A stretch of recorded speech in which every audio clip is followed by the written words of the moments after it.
श्री राम रूप हरि के अनंत रूप हैं।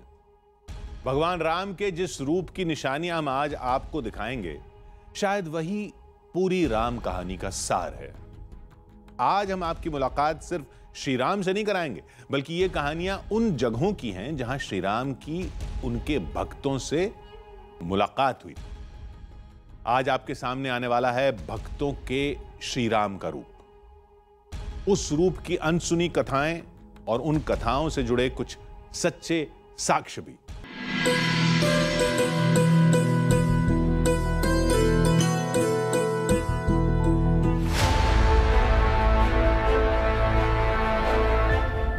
बहुत ढूंढा हमने, महीनों तक रिसर्च की, तमाम शोधकर्ताओं से बातचीत करते रहे और फिर निकल पड़े।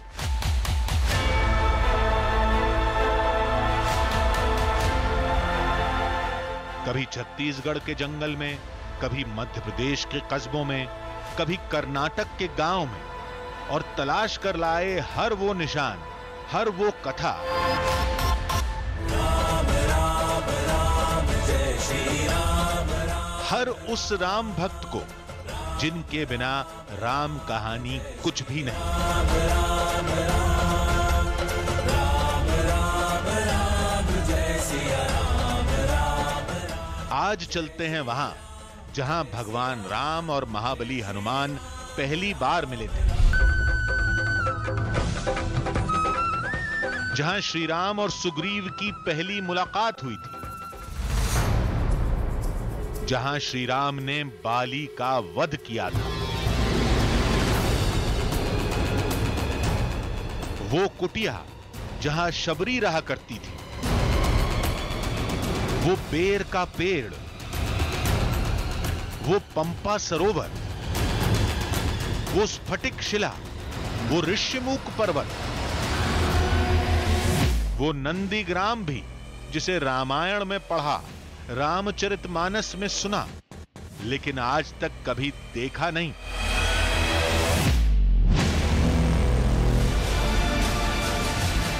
तो इत्मीनान से बैठ जाइए, थोड़ी आवाज बढ़ाइए, टीवी का रिमोट बाजू में रखिए और तैयार हो जाइए श्री राम के इस अद्भुत रूप की निशानियों को देखने के लिए।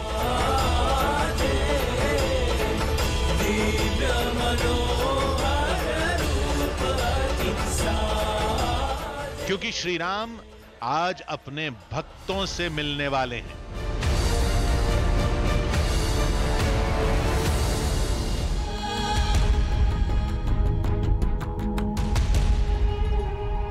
श्री राम रूप, भक्तों के श्री राम रूप की कहानी शुरू होती है वनवास से, जो किष्किंधा कांड में अहम मोड़ लेती है। श्री राम की महाबली हनुमान से पहली मुलाकात कहां हुई? किष्किंधा में। श्री राम सुग्रीव से कहां मिले थे? किष्किंधा में। बाली का वध कहां हुआ था? वो भी किष्किंधा में। यानी पूरी राम कहानी में किष्किंधा काफी अहम है। और सबसे बड़ी बात, श्री राम को किष्किंधा का पता किसने बताया था? शबरी ने।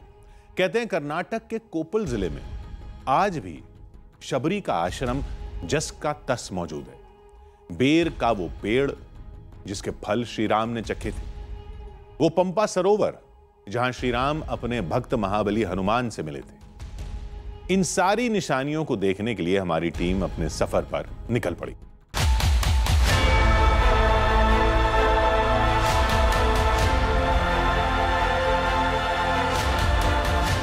आज तलाश उन साक्ष्यों की जहां श्री राम पहली बार अपने परम भक्त महाबली हनुमान से मिले।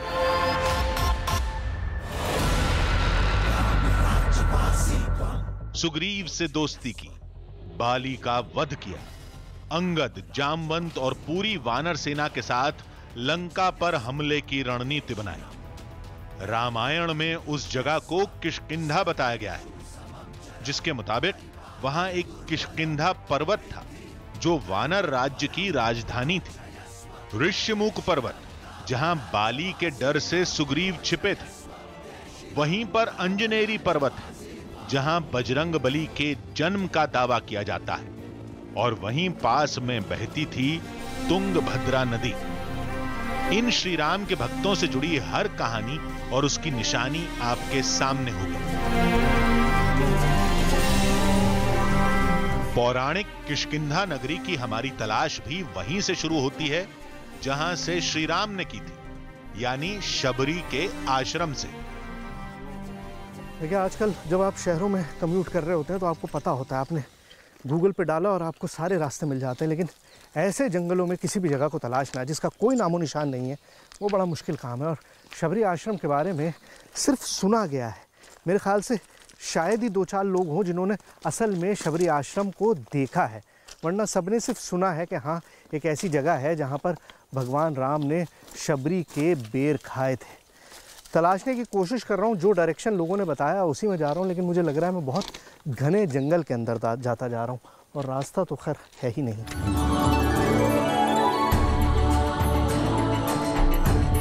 शबरी, जिन्होंने कई साल श्री राम का इंतजार किया, अपने भगवान के लिए मीठे बेर जमा किए।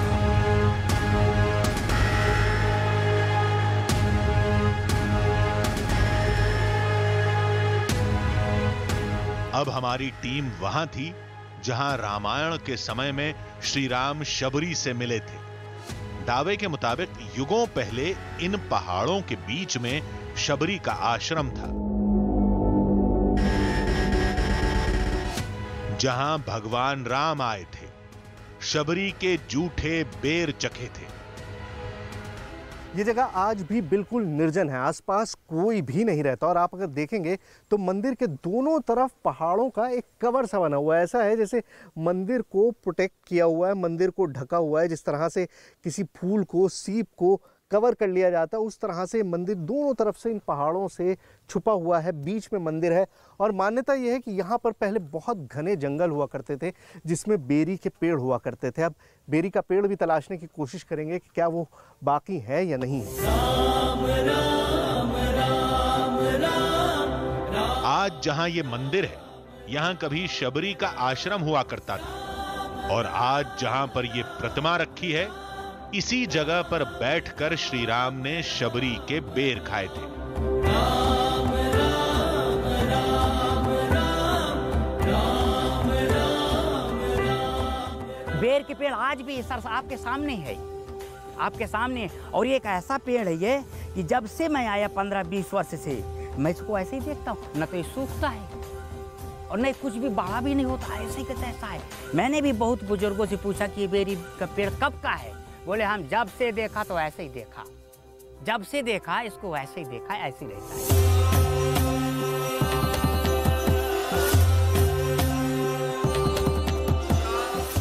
सब कुछ बदल गया। अगर कुछ नहीं बदला तो वो है शबरी के आश्रम के पीछे के बेर के ये जंगल, जो आज भी जस के तस मौजूद है, जहां आज भी मीठे बेर खाने को मिलते हैं। अगर कोई मुझसे ये कहता कि एक दिन आप उस पेड़ के बेर तोड़ के खा सकेंगे जिस पेड़ के बेर शबरी ने भगवान राम को खिलाए थे, तो मुझे यकीन नहीं होता। भाई हज़ारों लाखों पता नहीं कितना वक्त बीत गया, इतने वक्त से कोई बेर यहाँ पर मौजूद होंगे। लेकिन जैसा कि दावा है कि यही वो पेड़ है और यही वो बेर हैं जो भगवान राम को खिलाए थे शबरी ने। अब मैं बड़ी हिम्मत करके 1-2 बेर तोड़ता हूँ। ये बेर अभी पके नहीं हैं पूरी तरह से, थोड़े कच्चे हैं, लेकिन बहुत ही सरप्राइजिंग सी चीज़ है। और मैं आपको बताऊं, मेरे हाथ कब कप आ रहे हैं जब मैं इसको अपने हाथ में ले रहा हूं, तो मुझे इतना अजीब लग रहा है कि क्या वाकई ये वही पेड़ है, ये वही बेर है, ये वही फ्रूट है जो भगवान राम ने खाया था और आज मुझे भी खाने का मौका मिल रहा है। बातें कम, खा लेते हैं।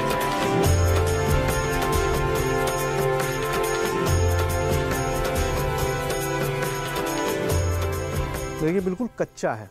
अगर आप इसको देखेंगे, हरे रंग का बिल्कुल कच्चा है, अभी पका नहीं है। जब पकेगा तो कलर चेंज हो जाएगा, लेकिन उसके बावजूद भी इसमें कसेलापन नहीं है जो कच्चे बेर में होता है। कच्चे कोई भी फल आप खाएंगे तो कसेलापन आपके मुंह को कड़वा कर देगा, इसमें कसेलापन नहीं। श्री राम जय राम, जय जय राम।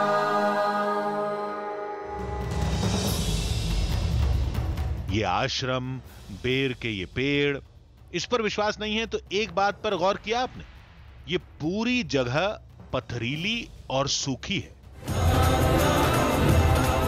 और इस पूरे इलाके में केवल शबरी के इस आश्रम के आसपास ही हरियाली है। क्यों? क्योंकि इस जगह का नाता श्री राम से है। श्री राम जय राम। रामायण के मुताबिक इसी जगह पर शबरी ने श्री राम को किष्किंधा और सुग्रीव के बारे में बताया था। आप पंपासर जाइए, वहां ऋष्यमुख पर्वत पर वास करने वाले महाबली सुग्रीव से भेंट कीजिए। सुग्रीव जी आपकी अवश्य सहायता करेंगे।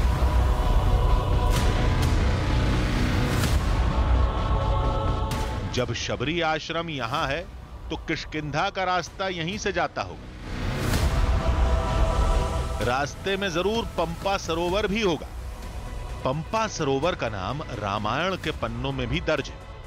वजह भी बेहद खास है। यही तो वो जगह है जहां प्रभु राम अपने परम भक्त महाबली हनुमान से पहली बार मिले थे। शबरी ने वो राम जी को बेर खिलाया तो राम जी ने उनको प्रश्न पूछा कि हे माँ, मेरे पत्नी का हरण हो गया, कुछ उपाय बताओ। तो उस समय में शबरी ने उनको बताया कि आप पंपा सरोवर जाओ, बाली सुग्रीव आपको मदद करेंगे। तो यहाँ पे ये बाली सुग्रीव का लड़ाई हुआ था। सुग्रीव जो है बाली से छुप के मतंग ऋषि के आश्रय ऋषिमुख पर्वत पर रहते थे। तो जब राम जी यहाँ पे आए, लक्ष्मण सहित आए, धनुष्य बाण लेके आए, तो सुग्रीव डर गए। उन्होंने सोचा कि मेरे भाई ने मुझे मारने के लिए किसी को बुलाया है। उसके लिए उन्होंने हनुमान जी को रूप बदल के भेजा। श्री राम जय राम जय जय राम, श्री राम जय राम जय जय। रामायण में लिखा है, सुग्रीव के कहने पर पवन पुत्र हनुमान ब्राह्मण के वेश में श्री राम का पता लगाने पंपा सरोवर पहुंचे थे। लेकिन सामने आते ही श्री राम अपने भक्त को पहचान जाते हैं। श्री गुरु चरण सरोज रज, निज मन मुकुर सुधारी। मंगल मूर्ति अंजनी नंदन जय हनुमान, जय श्री राम बोलो रघुवर नंदन, जय श्री राम। भगवान राम के परम भक्त कौन है? आप कहेंगे हनुमान, ये आप जानते हैं। लेकिन क्या आप जानते हैं कि भगवान राम की हनुमान जी से मुलाकात कहाँ पर हुई थी? नहीं जानते? इसी जगह पर, इसी पंपा सरोवर के पास हनुमान जी और भगवान राम की पहली बार मुलाकात हुई थी। असल में यहाँ से कुछ ही दूरी पर ऋषिमुख पर्वत है और ऋषिमुख पर्वत पर सुग्रीव अपने भाई बाली के डर से छुपे हुए थे। और जब उन्होंने देखा कि दो लोग धनुष बाण लेकर इस तरफ आ रहे हैं तो उनको लगा कि बाली ने उनको मारने के लिए किसी को भेजा है। तो उन्होंने हनुमान जी को पता लगाने के लिए भेजा और यहाँ पर इसी जगह पर पंपा सरोवर के किनारे ही पहली मुलाकात हुई हनुमान जी की और भगवान राम की।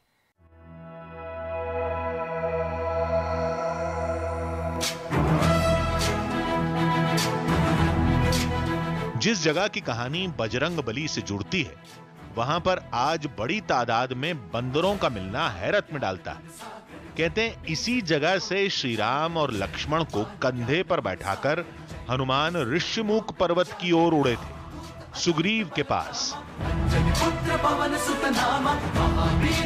सुग्रीव श्री राम के भक्त, जिनकी मदद के लिए श्री राम ने बाली का वध किया। फिर सुग्रीव को किष्किंधा का राजा बनाया। पौराणिक काल में जो किष्किंधा नगरी थी, वो आज कर्नाटक में हम्पी के पास कोप्पल जिले में है।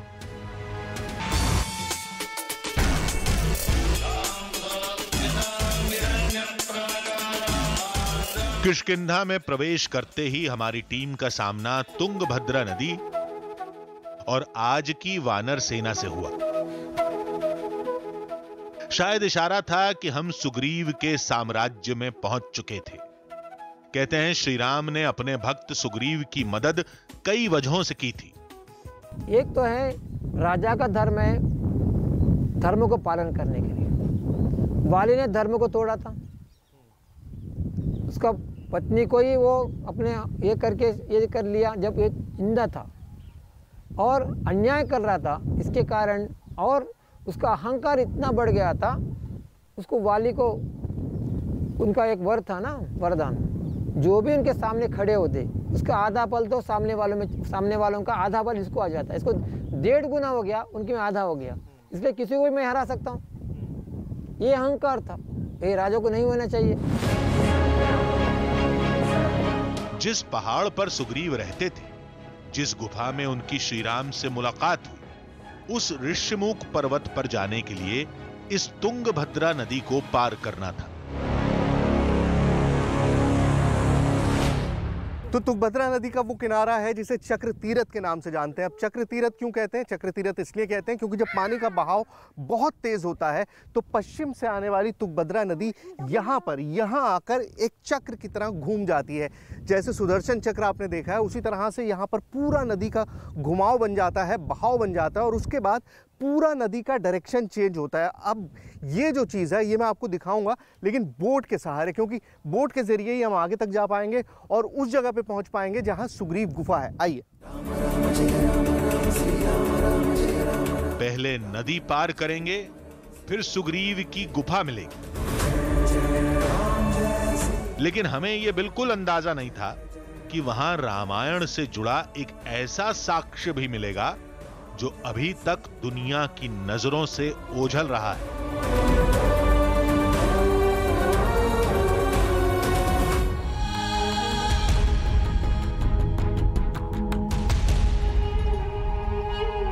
किष्किंधा का ऋष्यमुख पर्वत, जिसका जिक्र वाल्मीकि के साथ तुलसीदास ने भी किया है।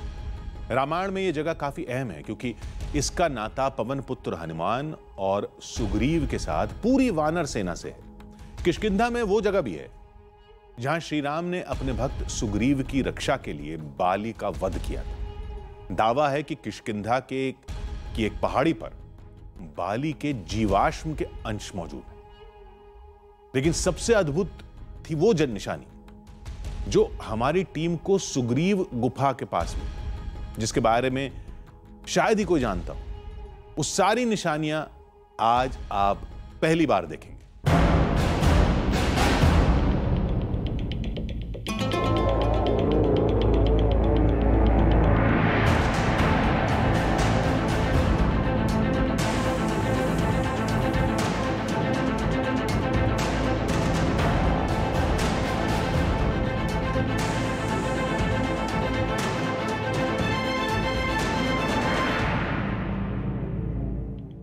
ऋषिमुख पर्वत की तरफ हम जा रहे हैं, वो जगह जहां पर पहली बार भगवान राम की मुलाकात हुई थी सुग्रीव से। अब बहुत ज़्यादा पानी है इस वक्त नदी के अंदर, तुंगभद्रा नदी के अंदर, और यहाँ पर जैसे मैंने आपको बताया कि चक्र तीरथ है। यहाँ पे पानी का स्वेल है, बहाव बहुत ज़्यादा है, जिसकी वजह से बहुत ख़तरनाक मानते हैं इस एरिया को। यहाँ से आगे नहीं जाते किसी भी तरह से, लेकिन हम कोशिश कर रहे हैं कि वहाँ पर जो वो दिखाई दे रहा है आपको, वहाँ पर लैंड कर सकें।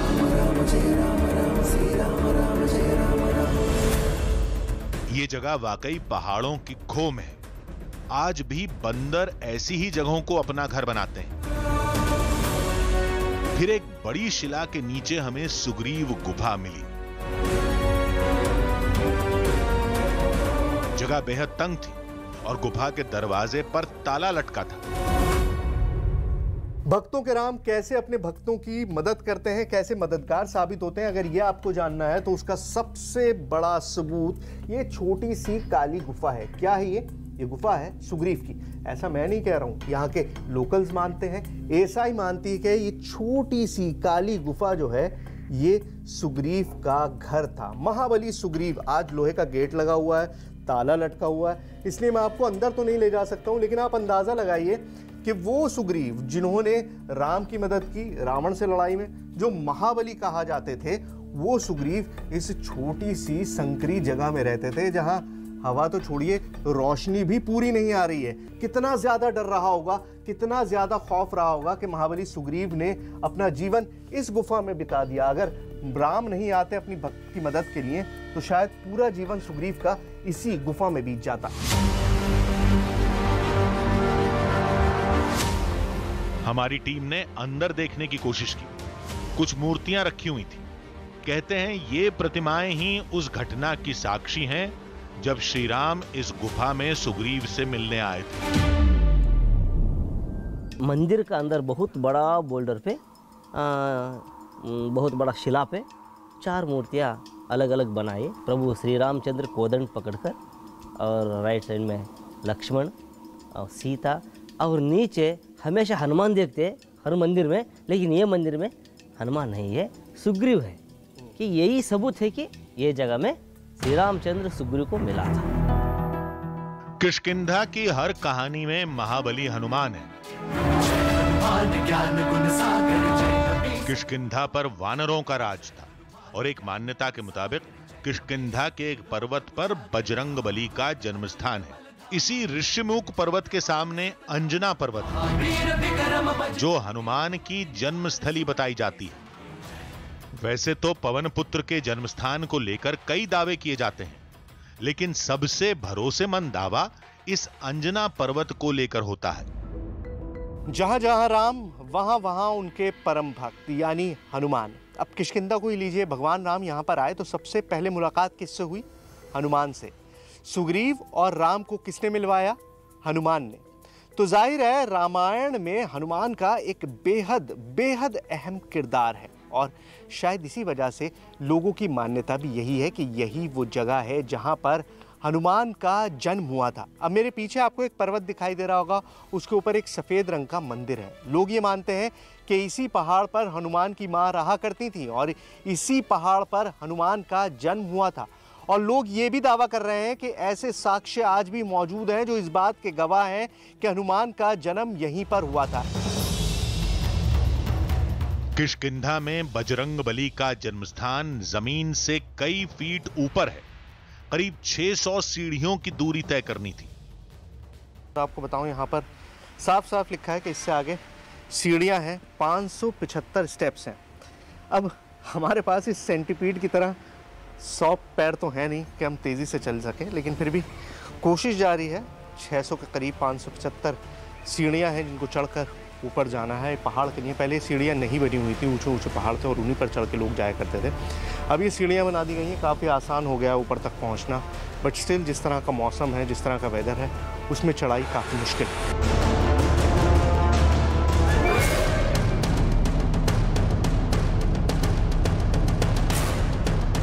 सीढ़ी दर सीढ़ी फासला कम होता जा रहा था। ऊंचाई से किष्किंधा का नजारा अद्भुत था। शिलाओं से लदे पर्वत साफ दिख रहे थे। बहुत सारी ऐसी जगहें हैं जहां पर पत्थर एक दूसरे से बिल्कुल मिलकर टिके हुए हैं और वहीं से रास्ता बना हुआ है, कहीं से भी, मतलब दीज आर, ये सब नेचुरली फॉर्म्ड है, मतलब अपने आप ही बने हुए हैं, इनको बनाया नहीं गया। और आप ये देखिए यहाँ पर भी इतना बड़ा पत्थर जो है वो बहुत छोटी सी पत्थर पर टिका हुआ है और उसी के बीच में से ये चलने का रास्ता है जहाँ से चल के ऊपर जाते हैं। अगर ये जगह ना हो तो ये रास्ता नहीं होगा, बहुत मुश्किल हो जाएगा। लेकिन इसी तरह से नेचुरली फॉर्म्ड पत्थर है और किस तरह से कुदरत ने इनको एक दूसरे पर टिकाया हुआ है और ये रास्ते इस तरह से बने हुए हैं।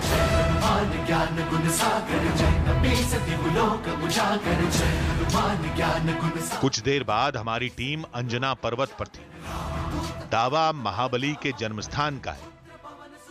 पर्वत पर कई मंदिर हैं और यहां से जुड़ा दावा इस जगह को बेहद खास बनाता है।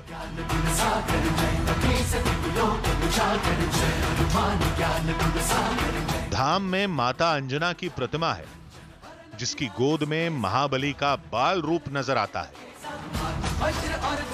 तो आपके सामने अंजनी माता विराजमान है और सबसे बड़ी बात यह है कि दुनिया में शायद अपनी तरह की इकलौती मूर्ति होगी। अंजनी माता की गोद में हनुमान मौजूद हैं।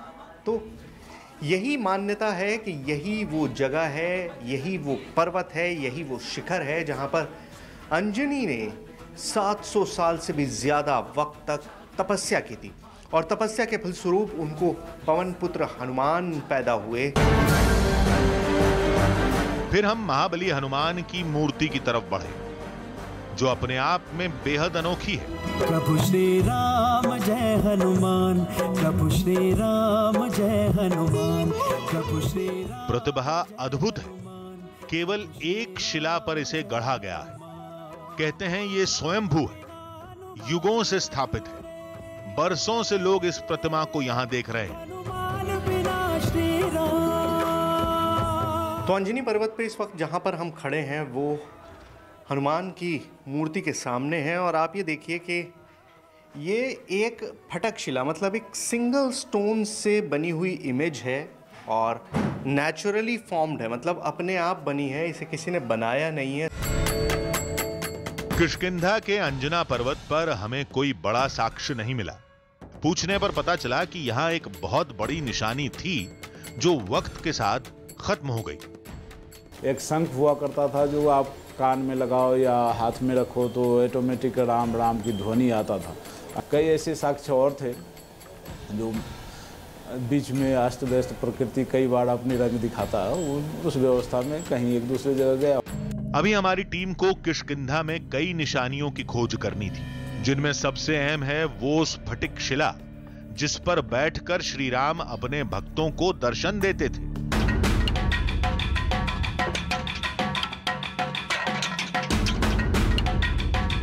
किष्किंधा में जिस जगह पर श्री राम ने 4 महीने बिताए थे,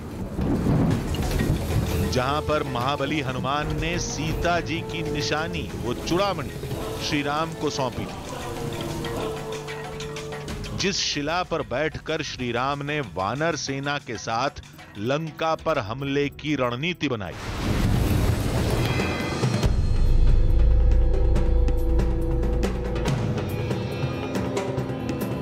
रामायण में लिखा है कि राम कथा की इन सारी घटनाओं का नाता माल्यवंत पर्वत से है और अब किष्किंधा में वो माल्यवंत पर्वत आज माल्यवंत मंदिर बन चुका है, जहां आज भी श्री राम के किष्किंधा में बिताए उन अहम 4 महीनों से जुड़ी हर निशानी मौजूद है। माल्यवंत पर्वत के आसपास एक दो नहीं बल्कि सैकड़ों इस तरह की छोटी छोटी पहाड़ियां हैं। मान्यता यही है कि इन्हीं पहाड़ियों पर पूरी वानर सेना बैठकर भगवान राम के दर्शन करती थी। तो हम्पी में ये जीता जागता सबूत है भक्तों के श्री राम का, जो हमेशा अपने भक्तों को दर्शन देने के लिए यहीं इन्हीं पहाड़ों में मौजूद रहा करते थे। वैसे तो माल्यवंत पर्वत पर कई शिलाएं हैं, लेकिन सबसे अहम है ये स्फटिक शिला। कहते हैं त्रेता काल में जब श्री राम यहां रुके थे, तब इसी शिला पर बैठकर वानर सेना से वो बात करते थे।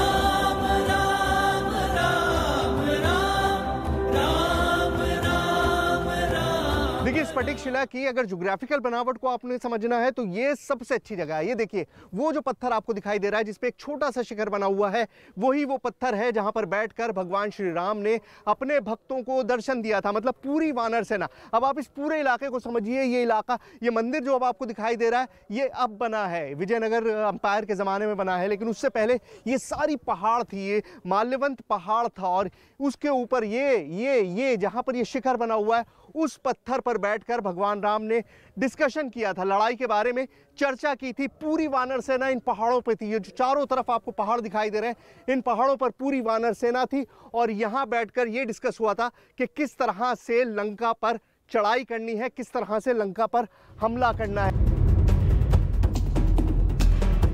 ऊपर स्फटिक शिला और नीचे मंदिर, अंदर भी कई अहम साक्ष्य हैं। उससे पहले इस जगह को गौर से देखते हैं। मंदिर को चारों तरफ से ऊंचे पहाड़ों ने घेर रखा है। कहते हैं श्री राम ने जब यहां डेरा डाला था, तब रोजाना शाम को सारी वानर सेना यहां जमा होती थी और श्री राम इस स्फटिक शिला पर बैठे रहते थे। देखिए, आज इस मंदिर की पूरी बनावट को देखकर, आज इसके स्ट्रक्चर को देख के, इन पिलर्स को देखकर आपको ये लग सकता है कि भला कैसे मुमकिन है कि यहाँ से चारों तरफ दर्शन दिए जा सकें। लेकिन अभी जिस जगह पर मेरा कैमरा मौजूद है, आप देख सकते हैं कि कितनी दूर है कैमरा और वहाँ से भी आप चारों तरफ देख पा रहे हैं। मतलब इस मंदिर का पूरा हिस्सा, पूरा प्रांगण, पूरी इमारत आपको दिखाई दे रही है। तो जाहिर है ऐसी ही छोटी छोटी पहाड़ियाँ इस माल्यवंत पर्वत के चारों तरफ मौजूद हैं और इन पहाड़ियों पर ही वो वानर सेना बैठा करती थी जो भगवान राम के रोज़ाना दर्शन किया करती थी। चर्चा जिस तरह की हुआ करती थी, अब आप इसे एक बहुत बड़ा असेंबली हॉल समझिए, एक ऐसी जगह जहाँ पर सारे लोग जमा हैं, जहाँ पर पूरी असेंबली लगी हुई है और जहाँ पर ये डिस्कशन चल रहा है कि आगे क्या होना है। तो ये एक बहुत बड़ा असेंबली हॉल की तरह था जहाँ पर चारों तरफ वानर सेना बैठ जाती थी और बीच में यहाँ पर भगवान राम। फटिक सिला बैठे दबो भाई, परे सकल कपिचरण निंजाई।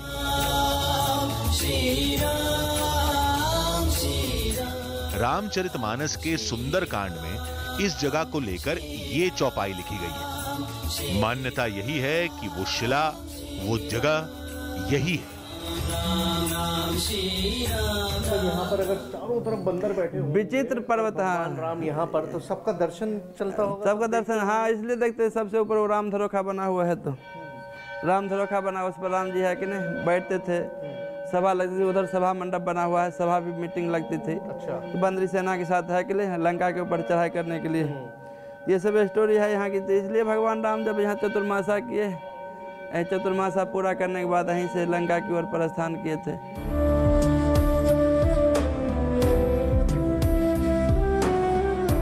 श्री राम को लंका का पता, सीता जी के वहां होने की जानकारी बजरंगबली ने दी थी। सीता जी ने महाबली को निशानी के तौर पर जो चूड़ामणि दी, दावे के मुताबिक वो चूड़ामणि श्री राम को यहीं सौंपी गई थी। वो चूड़ामणि हनुमान जी यहीं पे बैठ करके राम जी को प्रदान कर रहे हैं। आपको कहीं भी हनुमान जी मिलेगा, राम जी के सामने देखिएगा हाथ जोड़ के बैठे हैं। सिंगल रहे तो ऐसे बैठते हैं, लेकिन राम जी के सामने 100% है, हाथ जोड़ के बैठे हैं। यहाँ पे हनुमान जी अंजलि मुद्रा में बैठे हुए हैं। अच्छा, ऐसे कुछ देर है, कुछ देर है। क्या है, बड़े लोग को हम ऐसा नहीं दे सकते, ये हमारा मर्यादा नहीं है। हमारा मर्यादा क्या कहता है, भगवान है कि नहीं, कोई भी बड़े आदमी हो मर्यादा से प्रदान किया जाता है, उसको दिया नहीं जाता है। इसलिए हनुमान जी का हाथ जो है यहाँ पे ऐसे है।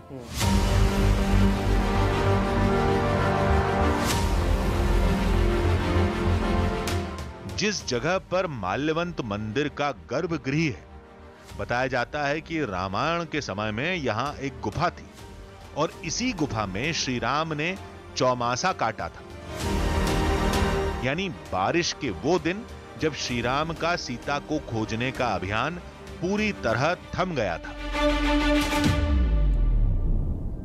देखिए, माल्यवंत पर्वत में ये वो जगह है जिसे फटकशिला के नाम से जानते हैं, यानी कि वो एग्जैक्ट स्पॉट जहां पर भगवान राम ने चौमासा काटा, 4 महीने बिताए और यहीं से सारी वानर सेना उनके दर्शन करती थी। अब आप इस पत्थर को देखिए, ये पूरी जो गुफा है, ये गुफा का मंदिर तो शेप बाद में दिया गया है। यहाँ पर सारी चीज़ें जो चारों तरफ हैं वो सब बाद में बनाई गई हैं, लेकिन उससे पहले ये सिर्फ एक गुफा थी, एक ऐसी गुफा जहां पर भगवान राम ने 4 महीने चौमासे के काटे थे और जहां से सारा जो लंका पर चढ़ाई करने का सारा प्लान है वो बना था।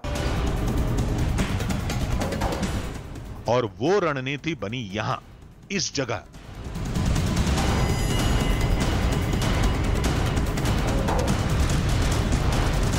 आज यहां पर खंबे और चबूतरे हैं, लेकिन कहते हैं रामायण के समय में इसी जगह लंका पर हमले की रणनीति बनी थी। इसी जगह पर सेना के सिपहसालार जमा हुए थे। जय श्री राम, जय श्री राम, श्री राम, जय श्री राम। किष्किंधा समेत पूरे हम्पी का मौजूदा ढांचा करीब 700 साल पुराना है, विजयनगर साम्राज्य के समय का। कहते हैं कि विजयनगर के राजाओं ने उस समय भी माल्यवंत पर्वत पर श्री राम से जुड़ी जगहों की बनावट के साथ कोई छेड़छाड़ नहीं की, बस जो चीज जहां थी उसे उसी जगह संभाल कर रखा। विजयनगर साम्राज्य के राजाओं ने एक तरह से पूरे हम्पी का रूप और स्वरूप बदल दिया। ये जितनी भी इमारतें आपको दिखाई दे रही हैं, ये सब उन्हीं राजाओं की देन है।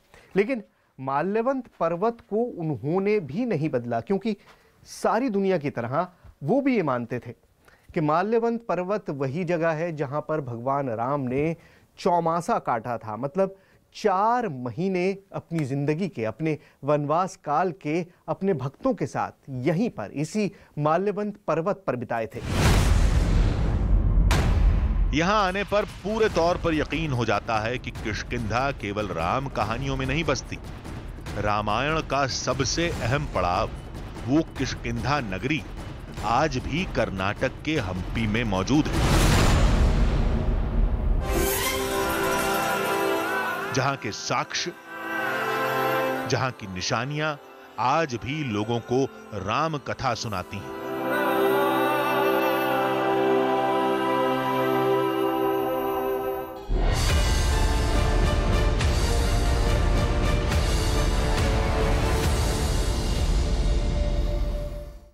तूफान से आई आफत, बाढ़ के पानी में डूबे घर, सुरक्षित इलाकों में जाने को मजबूर हुए लोग। महाराष्ट्र के पंढरपुर में बाढ़ का कहर, सड़क पार करते हुए एक मोटरसाइकिल सवार अपने 2 बच्चों के साथ बह गया। स्थानीय लोगों ने किसी तरह से तीनों की जान बचाई। महाराष्ट्र के पुणे में हुई जोरदार बारिश ने लोगों की मुश्किलें बढ़ा दी हैं। पुणे में हालात काफी खराब दिखाई दिए। वहां पानी भर जाने की वजह से कई गाड़ियां उसमें आधे से ज्यादा डूब गई। सड़कों पर इतना पानी भर गया कि लोगों को सड़क पर चलना मुश्किल हो गया। हिमाचल प्रदेश के दौरे पर गृह मंत्री अमित शाह, सिरमौर में अमित शाह का जोरदार स्वागत हुआ। अमित शाह ने जनसभा को संबोधित किया। हाटी समुदाय को आरक्षण मिलने पर बधाई। दिल्ली में प्रधानमंत्री नरेंद्र मोदी की अध्यक्षता में CSIR सोसाइटी की बैठक हुई। बैठक में शामिल हुए केंद्रीय विज्ञान और प्रौद्योगिकी मंत्री जितेंद्र सिंह और वाणिज्य मंत्री पीयूष गोयल। राज्यों के कानून मंत्रियों के सम्मेलन में प्रधानमंत्री मोदी का मंत्र। सम्मेलन में पीएम मोदी ने कहा कि न्याय में देरी नहीं होनी चाहिए, कानून सरल और सहज भाषा में लिखा जाए। उत्तर प्रदेश के वाराणसी में सीएम योगी आदित्यनाथ ने दिखाई दरियादिली, काफिला रोककर एम्बुलेंस को दिया रास्ता। मरीज के परिजनों ने मुख्यमंत्री को कहा शुक्रिया।